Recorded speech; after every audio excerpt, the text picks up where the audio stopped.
Hey, my friend, I got a question for you. Do you want to keep more of that hard-earned money that took you 40, 50, or maybe 60 hours per week? God forbid if you work 60 hours per week. Yes, no. I was hoping that you would say yes. And if you said yes, I got an idea for you. Fiscal conservatism. Have you ever heard about it? Yes? No? Okay, let me explain you what is fiscal conservatism. Fiscal conservatism is keeping the spending low so that the taxpayer gets to keep more of that money. Yeah. The taxpayer, the person who pays taxes to the government, gets to keep more of that hard-earned money. So how does it look like in a day-to-day perspective? Well, low taxes, obviously, and little to no government spending. And that means privatization, deregulations, and free trade. And in France, they use that term to say maintaining the status quo, and it's mainly adherent to the national rally. 1 decade after being elected as head of RN, one cannot but recognize that in a world in total upheaval, And people often say that they are far right. More and more people are heading to the far right. The French Riviera is a stronghold of the far-right National Rally Party. Those are unprecedented numbers for a party from the far right. Even if the term is highly debated. Now, within the fiscal conservative ideology, there are 3 subgroups that I am going to call deficit hawk, the tax hawk, and the spending hawk. And I'm not talking about no Atlanta hawk. in red, Nixon blue. Starting off with the deficit hawk. The deficit hawk aims to balance the budget and reducing the government size. They see debt as bad. Debt bad. They're only considering increasing taxes if it goes to reduce the debt. And it's mainly associated with the old Republican people like John McCain, Mitt Romney, so on and so forth. Now, second subgroup is the tax hawk. What is the tax hawk essentially? The tax hawk is saying essentially that taxes are bad. We do not want taxes. Well, we do not want high taxes because it increases the overall tax burden. And they also aim to reduce the debt essentially as well. They essentially view taxes as a discouragement for investments, kind of like how many European countries, they have crazy high taxes. Oh my God, bro. Oh, hell no, man. What the fuck, man? Get your ass on, boy. It's kind of associated with Ronald Reagan and Donald Trump currently. The third subdivision is the spending hawk. Now, whether you're talking about increasing taxes or reducing debts, they don't care. They don't look at it. They aim to reduce government spending. It's mainly associated with the National Rally in France, which is directed by Jordan Bardella and Marine Le Pen. Et derrière, il y a une deuxième question. Well, since I gave you the definition, we might as well just end the video right there. Well, no. Some of y'all are curious to know, how did fiscal conservatism came into play? What's the history behind it? Ladies and gentlemen, let me explain it to you. It's not like it came out of thin air. It definitely originated from somewhere and sometime. Let me go back in time to the 1700s. During that time, the United States was a vastly different place. And during that time, it was still ruled under Great Britain, and it was called the 13 Colonies. And mainly people used to go to the Americas to escape the tyrannical rule of the King of England. During that time, they had more freedom compared to living in the UK. Albeit having a lot of freedom compared to living in the UK, they still faced a lot of hardships, a lot of discrimination and whatnot. And during that time, there was a lot of resentment amongst the colonial people that came into the UK, thinking that, oh my God, I just escaped from another tyrannical rule just to live in a new one. Okay, you know what? Something needs to be done. And when the UK decided to implement a 3% tea tax on imports to the Americas, the colonial people were like, you know what, we're done. We're separating from the UK. Our values are vastly different compared to our mainland. So they were like, we're revolting against the central government, and the UK was not gonna let an important economic piece go to waste. No, they were gonna fight tooth and nail to retain their territory. And long story short, after several years of fighting, the United States won. And what that means is that we are finally independent. The founding fathers of that time wanted to ensure that there are as much economic, political, and societal freedom as possible to their citizens. And they were mainly influenced by John Locke, Adam Smith, and many more. And during that time, they essentially established their constitution, ensuring that there's going to be as much freedom as possible. And on a side note, did you know that in the United States, there is no legislation against hate speech? Literally every single country in the world, maybe except like dictatorial countries, and even then, that's insane. Now let's go back to our economic freedom, because that's what we're mainly here for, and let's take a look at the 10th Amendment of the Constitution. It states, "The powers not delegated to the United States by the Constitution nor prohibited by it to the states are reserved to the states respectively, or to the people." So essentially, it reinforces the idea of federalism. The founding father wanted to ensure that the government does not become too powerful, and it gives as much freedom as possible. So the central government is responsible for function of the country, like roads, diplomacy, immigration, and military, and the states are responsible for the rest. It does not take that much to look at tax rates of different states. For example, in Texas, Florida, and even Nevada, there is no income tax levied by the states. It's actually funny enough, the Texas Constitution forbids income taxes. That's insane. So, for the long time, the federal government did not levy income tax on a federal level amongst its citizens, and it mainly relied on Tariffs. Tariffs is the most beautiful word to me in the dictionary. Trump's favorite word. And then later on in the 20th century, mainly in the beginning of the 20th century, the government was like, yeah, we can't do this no more, and we're passing the 16th Amendment, essentially installing federal income taxes. Well, the official reason behind it, mainly to spend on various social programs, well, essentially the function of the country. And critics were like, yeah, I kind of see through that bullcrap. You want to finance the war and you don't have no money. As resentment cooled down, the country kept growing at the same time as the Industrial Revolution. We mainly call it at time the Roaring 20s. A lot of pro-business legislations were enacted. And as the country kept growing and as the people kept climbing up the social economic ladder, the same cannot be said for the poor people. The wealth gap between the richest and the poorest American kept growing,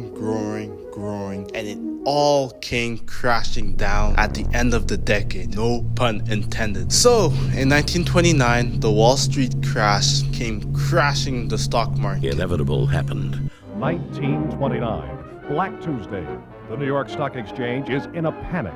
Frantic investors have scrambled to unload their stocks at any price. Everyone wants to sell. No one wants to buy. A lot of people got laid off. A lot of people lost their businesses, their life savings, and in general lost everything. There was a lot of poverty, there was a lot of unemployment, and the government had no financial resources to accommodate that widespread issue. So a lot of churches, charitable organizations came into play, feeding the homeless people. Even Al Capone, the famous American mobster, came into play and started feeding the homeless people of New York via the soup kitchens. It was such a terrible time to be in. A lot of people were criticizing the current administration, Herbert Hoover, and they were saying like, hey, why aren't you doing something about it? The current administration at the time had no answer to it. And a lot of people commonly associate Herbert Hoover as being a fiscal conservative. Well, let me tell you, he is no fiscal conservative. He started enacting policies that were mainly left-wing, mainly the Federal Farm Board and the Public Work Project. It was not a lot at the time, but it was mainly a lot, especially for a right-wing government. A lot of people started protesting and criticizing the inaction of the government. government, and they shifted their right-wing ideology into a left-wing ideology. And the following election, Franklin D. Roosevelt was elected. My man, he is literally the GOAT. He enacted the New Deal, the banking reforms, social security, essentially money at retirement, the FDIC, essentially protecting your money in case if a bank goes bankrupt. Obviously, it's up to a certain amount. Unemployment benefits, labor legislation. Oh, hell no! And if you went even further, universal healthcare would have been enacted. But for some reason, for some odd reason that we won't touch into today's video, universal healthcare was not enacted, even though it was a hot topic at the time. And after the policies of Franklin D. Roosevelt was implemented, the country was surely but slowly improving from that societal downfall. And during that time, the middle class kept rising and rising and rising. And before I continue on in the story in how fiscal conservatism was implemented surely but slowly, I'm just gonna do a side note and say that during that time, the Democrats and the Republicans were essentially the same people. Like literally, they had the same ideologies, but the only difference is how they wanted to implement their ideologies. To put it into perspective, let's say I, myself, and my girlfriend or whatever, or friend or whatever, wants to do something one Saturday night where we be like, okay, I want to go see a hockey game. And my girlfriend or friend or whoever says, I want to as well see a hockey game. And the difference is, okay, what hockey game are we gonna go see? Are we gonna go see the Edmonton Oilers? Are we gonna go see the Calgary Flames? Are we gonna go see the Florida Panthers? Whatever hockey game is going on, we just disagree on what hockey game to watch. And that was essentially the Republican and Democrats back then. Now it's completely different. Justice, radical left. Will you shut up, man? Listen, the American people are woke enough. Our country is being lost. We're a failing nation. In Springfield, they're eating the dogs. The people that came in, they're eating the cats. They're eating the pets of the people that live there. I'm not apologizing. Well, then, okay, reserve the right to object. I am not apologizing. Now they can't even see each other head to head on various issues regarding immigration, regarding welfare, regarding minimum wage. The Democrats have been pushing for $15 minimum wage for ages for now. No one should work 40 hours a week and live in poverty. We will not rest until we pass the $15 minimum wage. But the Republicans are like, we do not want to enact a $15 minimum wage law federally. Nonpartisan experts say it would send more people to the unemployment line than it would lift out of poverty. We just want the states to essentially have the hand on that issue. Now, at that time, the United States was mainly a fiscal conservative country. They did not like taxes. They did not like government intervention. They did not like anything government related. And in the 70s, Jimmy Carter came into play. So what did Jimmy Carter do during his time as president? There's two main things that Jimmy Carter did. He mainly pushed for deregulation in the airline industry. And what does that look like essentially? He mainly pushed for deregulation on the government control over airfares, over routes. He allowed market entries of commercial airlines, and he essentially allowed more competition in the airline industry. And that was essentially the birthmark of low-cost airfares. And the same can be said for their neighbors up north in Canada, which is mainly dominated by a duopoly of WestJet and Air Canada over there. They dominate the aerospatial industry over there. For example, if you want to go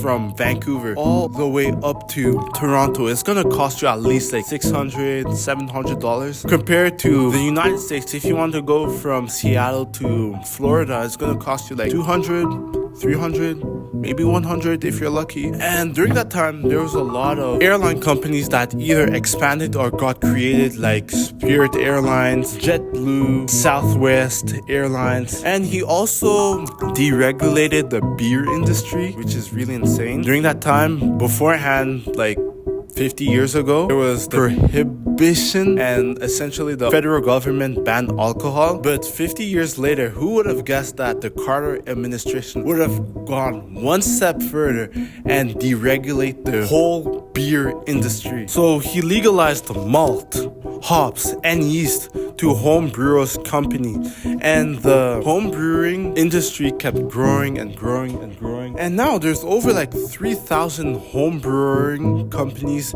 in the United States, such as Corona, Modelo, Bud Light, Budweiser's, and many more. Now, despite the success of Carter's administration, he unfortunately lost the following election. And I need to take a little side note and look at who came into play. His name is Ronald Reagan, an A-list Hollywood actor, the most charismatic American actor at his time. And during this time, he kind of fizzled out from the Hollywood industry and focused more on the political industry. And he really wanted to make a change in his country. It was like crime was getting out of hand. We need to do something about it. Taxes are getting out of hand. We need to do something about it. There's a lot of crack. There's a lot of illegal immigration. We need to do something about those issues. And mixing with the growing resentment of the left-wing Carter administration, mixing another fact that there was a lot of societal issues going on, and mixing with a strong, tall, charismatic white man, and you get the largest American election win in history. Right now, Jimmy Carter is preparing to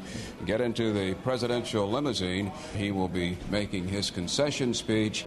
Hey, this is me editing, and I would like to correct the two mistakes that I made so far in the following videos that you guys are about to see. The first mistake, when I was talking about the election, I said 1978. First of all, it was the 1980 election. And the second mistake is I was mainly talking about the 1984 election, in which Ronald Reagan was campaigning against Walter Mondale, which he won. He fairly won. He won literally every single state instead of Minnesota. But during the 1980 election, Ronald Reagan was running against Jimmy Carter, and he only lost 4 states: Georgia, Minnesota, and Hawaii, and one other state that I cannot think off of the top of my head. Don't get me wrong, Ronald Reagan is still the GOAT. Managing to win almost every single state in the Electoral College during the 1980s is literally insane. He literally won every single state.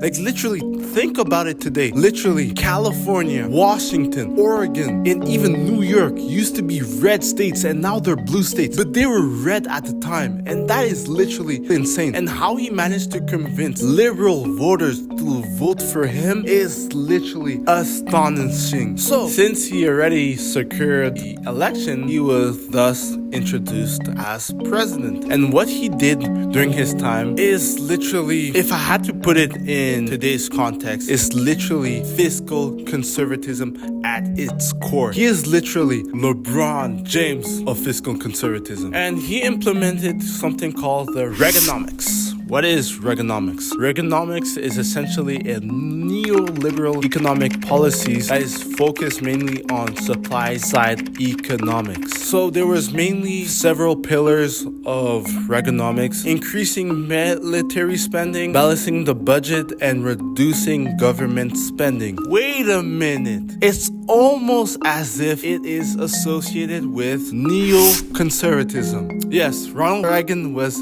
a neocon. So what did he do on the military aspect? He increased the military budget by $125 billion. That's insane. I literally do not want to think about it, how much it is today. That is a lot of money. And he also balanced the budget. Like I said, the top personal income tax went from 70% all the way down to 28%. He cut down the capital gain tax, which was 28%, all the way down to 20% before reverting back his decision in his next election campaign. And he also cut taxes for a lot of wealthy people: estate taxes, corporate taxes, inheritance taxes, payroll taxes, you name it. He cut down those taxes. Despite the success of Ronald Reagan and his administration during his 8 years as president, unfortunately, he had to step down. My fellow Americans, this is the 34th time I'll speak to you from the Oval Office, and the last.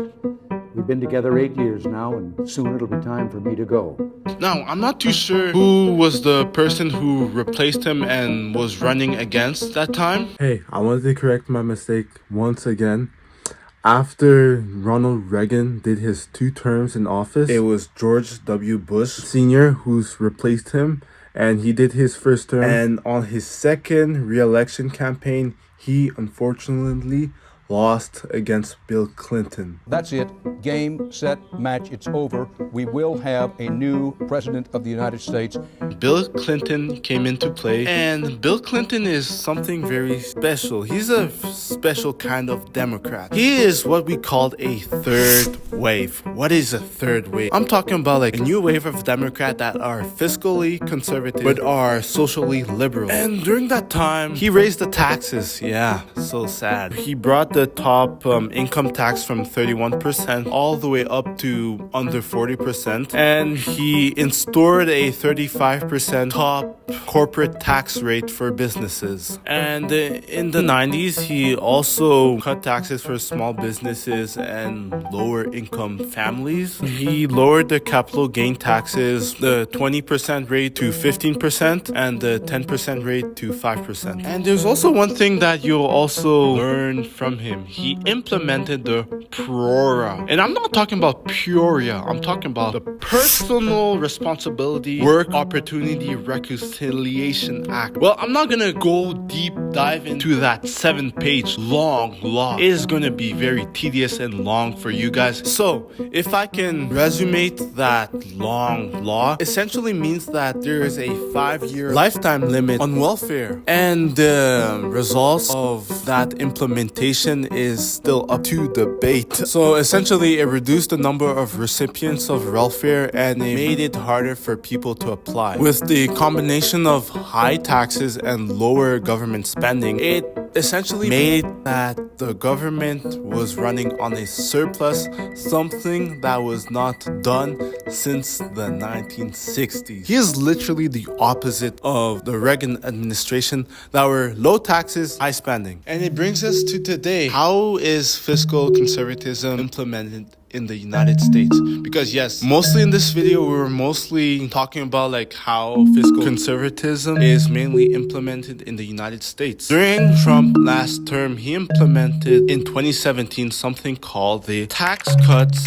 and Job Act. To put it short, it mainly cut the taxes of corporations and middle class families. A lot of people have been complaining that no, it mainly affects the middle class and high earning individuals. And in 2017, Donald Trump and the Republican Party forced through one of the largest tax giveaways to the rich in modern American history. But most importantly, some of the most broad-based tax cuts for the rich and the 1% in this country that we have ever seen. Now I was like, well, no duh. They're the one paying the most taxes, and when you cut taxes from them, it's obviously going to benefit more those type of individual compared to the lower income that don't pay that much taxes to begin with. And yeah, that's where we are in the United States. And in the UK, there's also the Conservative Party, also known as the Tories. And during the 1970s, 1980s, Margaret Thatcher mainly privatized a lot of government companies, privatized the NHS. There's also the Conservative Party of Canada. There's also a lot of different parties, but they're not really fiscal conservatists in a sense like you would see in the United States. And if I had to be honest, all those right-wing parties that you would see in Canada, UK, Germany, they mainly align with the Democratic Party. Now, the million-dollar question is fiscal conservatism the best way to live in today's society? Well, the answer is it depends. It depends on what type of society that you want to live in. Do you want to live in a society where they value personal growth, where you can win as much money as you can with little to no red tape, government intervention, people putting you down? Or do you want to live in a society where everyone's equal? Whether you work as an accountant, whether you work as a teacher, whether you work as a welder, your quality of life is more more or less the same. In places like the United States, UAE, it's easier for you to climb up the social ladder. Well, easy, quote unquote. If something were to happen to you terribly, like you lose your job, you lose your business, or whatever, yeah, good luck. The government is sure not gonna bail you out. You're gonna have to live on your savings. You're gonna have to live off the church. You're gonna have to live off your friends. Find a legal way out. Or do you want to live like in Europe, where everyone's equal, essentially? But like, if you want to climb up the socioeconomic ladder, it's gonna be way harder for you. For example, 90% of the population don't win more than 4,000 euros per month. And that is like in the best case scenario. That's like, you can maybe touch that salary at the end of your career working in a high demanding field, in a high paying field. But the grand majority of the population in European countries like Italy, France, Portugal, Spain don't see $4,000 per month at all. They mainly touch like the 1,500, the 2,000, if you're lucky, 2,500. If you somehow manage to climb up the socioeconomic ladder, the tax man is going to beat you down and take as much money as you can. They're gonna rob the sucking light out of you. But hey, you get to live off of welfare. Hey, isn't it a good deal? Don't you think? Over in those countries, mainly in France, recently they started implementing work requirements if you want to live off of welfare, but like, there's no time limits like in Canada or even the US. Now, in conclusion, is fiscal conservatism the best way to go about in today's society? Well, the question is, it depends. It depends on what type of individual you are. For example, me, I'm the biggest fiscal conservatist that you will ever meet in today's day and age. But like, very difference from maybe, let's say, my neighbor that cares about the well-being of their community. It really just depends on what type of society that you want to live in. Even let's go back to the United States. A lot of people are conflicting themselves, especially after last elections. People are like, we're done. We want to fight against the wealthy individual. The United States is becoming like a wealthy oligarchy, and people mainly on the left are fighting for higher minimum wages, fighting for Medicare for all, fighting for open borders and whatnot. And mainly people on the right are like, yeah, we essentially want to maintain the status quo. We want less taxes, less government intervention. And it really just depends on what type of society you want to live in. And ladies and gentlemen, that is today's video. Thank you for watching. I hope that you learned a thing or two about fiscal conservatism. Thank you guys, and we'll see you next time.